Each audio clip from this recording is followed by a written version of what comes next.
There are thousands of really great jazz guitar albums out there, but today I want to share the 5 albums that really shapes how I play guitar. Some are iconic, some may be surprising, and a few may actually blow your mind. And hey, please drop your favorite jazz guitar albums in the comment. I'm always looking for hidden gems. Welcome to Jazz Guitar Lessons, where we help guitarists learn jazz faster, express themselves more fluently, and have fun along the way. My name is Mark, and if you're looking to learn jazz, form better practice habits, and especially if you enjoy a French accent, make sure to subscribe. Wes Montgomery, smoking at the half note with the Wynton Kelly Trio. So I remember vividly where I was and what I was doing. First time I heard this record, which I put on, I'm like, okay, cool. And then 5 minutes later, I'm going, oh my God, again, oh my God. So the first track on this is called No Blues. It's a straight ahead 12 bar. They played it at a medium up tempo. And I had the experience as a young jazz player to transcribe a lot of this by hand. And it's really full of surprises. It's a 12 bar blues, but the way Wes crafts his lines and the fact that it's live and they keep on building and building and building is really satisfying. So this is definitely my top #1 of all times jazz records. And the trio backing Wes is really on fire, so Wes can take all of his liberties and be himself in a live setting. Pat Metheny, Day Trip with Antonio Sanchez on drums and Christian McBride on bass.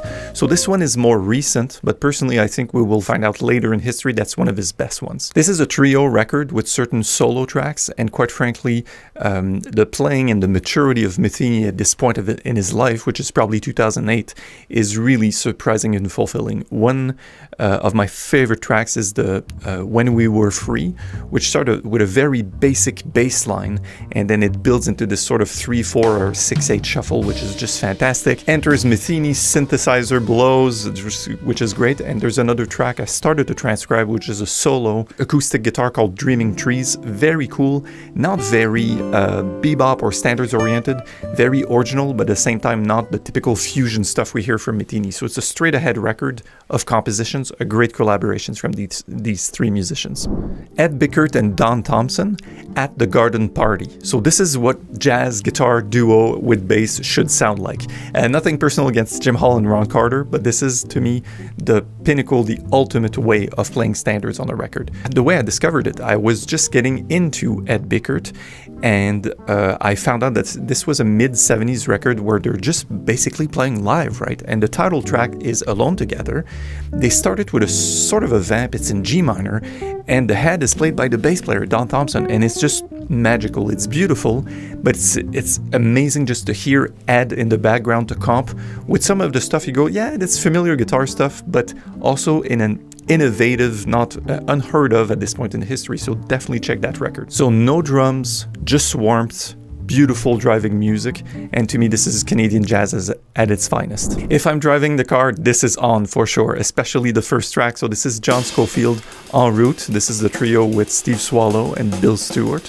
Bill Stewart, who still plays with Scofield, but this is an interesting trio in that the first track's called We, and they play rhythm changes, but it's gritty, not quite fusionish. It's a trio, but it's sort of, my teacher would say there's some hair on the sound. It's not like quite traditional straight ahead jazz, but it has all these elements of language, full of surprises, full of interesting twists and compositions by Scofield. So this whole thing is very legato, very unpredictable, and I think it's a great entry point for me as a kid. First time I heard it, I'm like, oh, this is what jazz sounds like? It's not that bad. People say it's an acquired taste. I'm like, this is a good entry point. All right, jazz purists don't come for me, so this is number 5, and this is second Metheny record, but this one is the Pat Metheny Group, and the album is Letter from Home.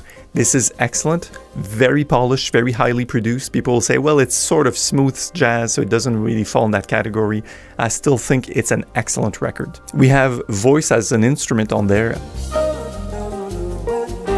I think the beauty of the whole polishing and crafting is devil's in the details. So some of the tunes have passages in 7/4 and you're not even gonna notice. Some stuff has the synths and whatever, but just refer to the first track. It's called Have You Heard, where they thoroughly arranged the head in and the head out.